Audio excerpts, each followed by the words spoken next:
kulan wacan oo wanaagsan daawadayaal halkan waa warsida TV ku soo dhawaada qodobada wararka aan idin hayno kuwada ugu door karoona waxa kamid ah gudoomiye hore ee baarlamaanka Soomaaliya Professor Jawaari oo ka hadlay sharci ahaanshiyaha muddo kordhinta loo sameeyay dawladda midowga musharaxiinta oo wada qorsho ay ku soo dhisayaan dawlad ku meel gaar ah oo dalka doorasho gaarsiisa dawladda Mareykanka oo xadgudubyo culus ku eedeysay dawladda federaalka Soomaaliya xadgudubyadaas oo ka dhan ah bini'aadanimada maamul goboleedyada dalka oo isku khilaafay muddo kordhinta loo sameeyay hay'adaha dawladda iyo madaxweyne qoorqoor oo wali diidan muddo kordhintaasi intii aad maqasheen daawadayaal waa qodobadii ugu door corona warkayaga haatan ku soo dhawaada iyagoo faahfaahsan haddii aad nagu cusub tahay janaalka subscribe dhe sidoo kale like saar asxaabtaadana u share garay fiidiyoga mahadsan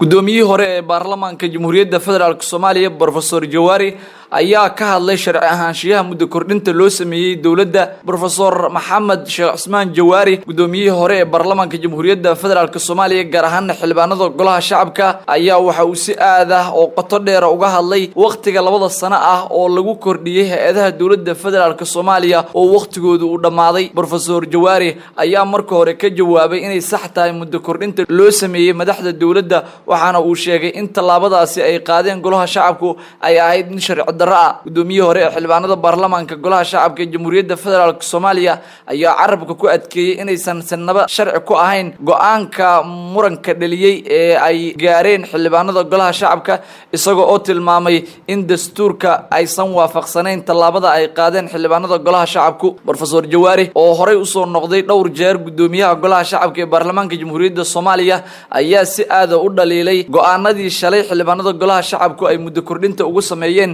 hay'adaha kala duwan ee dawladda federaalka Soomaaliya waxaana uu tilmaamay inay sharci darro ahayd isla markaana loo baahnaa in ay ka fiirsadaan go'aanka degdega ah oo ay gaareen Professor Jawaari ayaa muddo 2 sano ka hor ah waxa ay isqabteen dawladda haatan jirta waxaana markaasi xukuumadii jirtay xilligaasi ay xilka ka tuurtay Professor Jawaari iyadoona uu ka mid yahay Maxamed Sheekh Usmaan Jawaari dadka professorada ah ee ka mid ah dadka aqoonta badan u leh sharciyada dalka isagoo oona si aad loogu xasuusto in dalka uu soo hogaamiyay xilliyo adag oo kala duwanaa isla markaana uu soo ahaa gudoomiyaha baarlamaanka Jamhuuriyadda Federaalka Soomaaliya midowga musharaxiinta ayaa wada qorshayaal ay ku doonayaan inay ku soo dhisaan dawlad ku meel gaar ah oo dalka doorasho gaarsiisa xubnaha midowga musharaxiinta ayaa wada dhaqdhaqaaqyo kala duwan oo ay ku doonayaan in ay ku soo dhisaan dawlad ku meel gaar ah taasi oo ay rabaan in dalka ay doorasho ka dhigto golaha midowga musharaxiinta ayaa si aad kaga carooday muddo kordhin shalay xildhibaanada golaha shacabku ay u sameeyeen madaxda dawladda federaalka Soomaaliya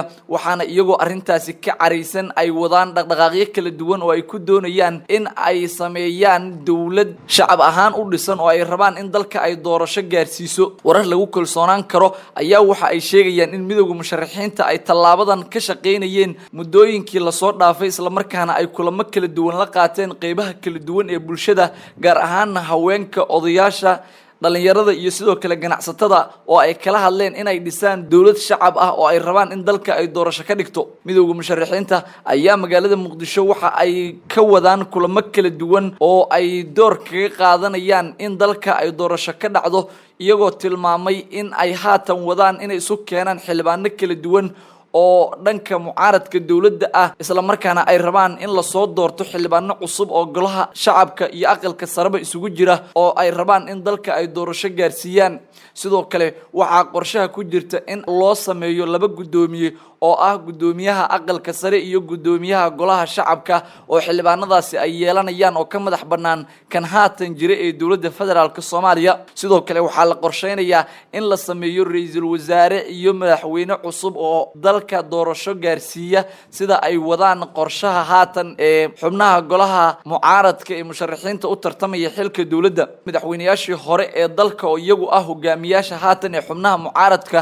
in ay sameeyaan xildhibaano iyo sidoo kale madaxweyne iyo ra'iisul wasaare oo rabaan in dalka ay doorasho ay gaarsiiyaan maadaama haatan madaxda dawladdu ay muddo kordhin sameysteen isla markaana aysan jirin in dalka haatan uu doorasho toos galo horay xubnaha midowga musharaxiinta ayaa waxay u sameeyeen golo lagu mideysan yahay oo ah madasha badbaado qaran taasi oo ay tilmaameen inay ku doonayaan in dalka ay ku badbaadiyaan isla markaana ay kaga hortagaan dhibaatooyin dhowr ah oo dalka loo horseedayo wararka lagu kalsoonaan karo ayaa tilmaamaya in xubnaha midowga musharaxiintu ay haatan wadaan in Professor Gandi ay ka dhigaan gudoomiyaha aqalka sare oo ay damacsan yihiin dawladda ku meel gaarka ay soo dhisayaan sidoo kalena waxaa la tilmaamay in Cabdi Xaashi Cabdilaahi la rabo in laga dhigo gudoomiyaha golaha shacabka ee xildhibaanada la filayo inay soo dhisaan midowga musharaxiinta oo iyagu wada kulamo kala duwan oo ay la yeelanayaan dadka shacabka ah iyo sidoo kale siyaasiyiinta waxaana la xasuustaa in dhawaan ay ahayd markii dhaqdhaqaaqyo noocan oo kala ah ay ku dhaqaaqeen xubnaha midowga musharaxiinta isla markaana ay la kulmeen xildhibaano mucaarad ahaa oo ka soo horjeeday dawladda isla markaana ku jira labada aqal ee baarlamaanka Jamhuuriyadda Federaalka Soomaaliya aqalka hoose iyo kansaraba go'aanka haatan ay ku dhaqaaqeen midowga musharaxiinta ayaa waxaa la tilmaamay in uu yahay mid si aad u xamaasadeysan isla markaana ay kaga gododsan yihiin arintii shalay ay ku dhaqaaqeen xildhibaanada golaha shacabka baarlamaanka Jamhuuriyadda Federaalka Soomaaliya kuwaas oo muddo 2 sano u kordhiyay hay'adaha kala duwan ee dawladda ee haatan jira in loo baahan yahay in dalka ay doorasho ku gaarsiiyaan labadaasi sano dawladda Mareykanka ayaa dawladda Federaalka Soomaaliya waxa ay ku eedeysay inay gashay xadgudubyo kala duwan oo ka dhan ah bini'aadanimada war qoraal oo ka soo baxay dawladda Mareykanka gaar ahaan wasaaradda arrimaha dibadda Mareykanka ayaa waxa looga hadlay arrimo dhowr oo ku saabsan in dawladda Soomaaliya madaxdeedu ay haatan ku kaceen dhibaatooyin dhowr ah oo la xiriira dhanka bini'aadanimada isla markaana ka hor imaanaya xuquuqul insaanka waxaana ay tilmaameen in xaaladaha Soomaaliya ka jira ay yihiin kuwa muujinaya inay jiraan dambiyo dhanka bini'aadanimada ah wasaaradda arrimaha dibadda Mareykanka qoraalkeeda ayaa waxaa lagu xusay in dawladda Federaalka Soomaaliya ay ku kacday falal wax u dhimaya xuquuqul insaanka iyo sidoo kale dimuqraadiyadda sidoo kale dawladda Mareykanka ayaa waxa ay sheegtay in dawladda Federaalka Soomaaliya ay sameysay falal dhowr ah oo ka baxsan bini'aadanimada isla markaana si xaq darro ah oo sharciga aan waafaqsanayn ay ugu kacday waxaana ay tilmaantay in gacanteeda lagu waayay diidmada isu soo baxyo dad shacab ahaa oo rabay in ay fikradooda dhiibtaan isla markaana ay dawladdu ka hor istaagtay waxa sidoo kale la tilmaamay inay jirto baaris la'aan iyo arrimo kale oo tilmaamaya in ay jiraan dambiyo aan la muujin warbixinta ka soo baxday wasaaradda arrimaha dibadda ee Mareykanka ayaa sidoo kale lagu sheegay in 60% dilal dhowr ah oo dad shacab loo geystay ay dawladda Federaalka Soomaaliya ku lug lahayd intii u dhaxaysay sanadihii 2020 2019 waxaana sidoo kale la sheegay in inta badan dambiyada dhabarka looga tuurayay dagaalamayaasha al-shabaab waxaa intaasi dheeraa in waqtiyo kala duwanaa ay dawladdu dad rayada xirxirtay kuwa kalena ay xukunno kala duwan ku riday xukunnadaas oo wasaaradda arrimaha dibadda Mareykanku ay sheegtay in aysan sax ahayn ugu dambeyntiina maamul goboleedyada dalka ka jira ayaa ku kala aragti duwanaaday muddo kordhinta loo sameeyay dawladda Federaalka Soomaaliya maamul goboleedyada dalka gaar ahaan maamulada Puntland iyo Jubbaland ayaa iyagu ka hor yimid isla markaana qaadacay in muddo kordhin loo sameeyo hay'adaha dawladda Federaalka Soomaaliya oo waqtigu uu ka dhamaaday waxaana maamul goboleedyadaasi war ay ka soo saareen ay ku sheegeen in mowqifkoodu uu yahay in sharci darro ay tahay in arintaasi lagu dhaqaaqo maamulada Puntland iyo Jubbaland ayaa iyagu tilmaamay in muddo kordhinta loo sameeyay aysan ahayn mid wanaagsan oo sharci ku dhisan dawlad goboleedka Jubbaland qoraal kooban ay soo saareen ayay kaga hadleen mowqifkooda ku aadan wixii ka dhacay golaha shacabka